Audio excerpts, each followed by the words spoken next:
তখন নবীজি বলছেন এমন একটা যুগ আসবে যে লা ইলাহা ইল্লাল্লাহ বলার মতো একটা মানুষ খুঁজে পাওয়া যাবে না, আর মানুষ রাস্তাঘাটে কুকুরের মতো জেনা করবে। রাস্তাঘাটে কুকুর যেমন সঙ্গম করে না রাস্তাঘাটে, ওই রকম করে মানুষ রাস্তাঘাটে জেনা করবে। ওই সময়ে আল্লাহ রাব্বুল আলামিন পশ্চিম দিক থেকে সূর্য উঠাবেন। কোন দিক থেকে?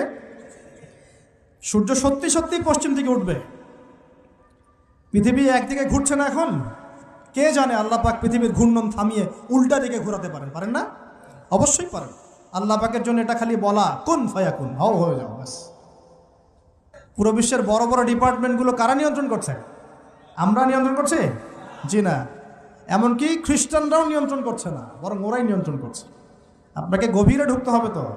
তার মানে সে আত্মপ্রকাশ না করলেও তার অনুসারীরা তো মাশাআল্লাহ শক্তিশালী হয়ে গেছে কি না? তার মানে সময় কাছে না দূরে? কাছে। এটা বোঝার জন্য কি ভবিষ্যৎবাণী করা লাগে?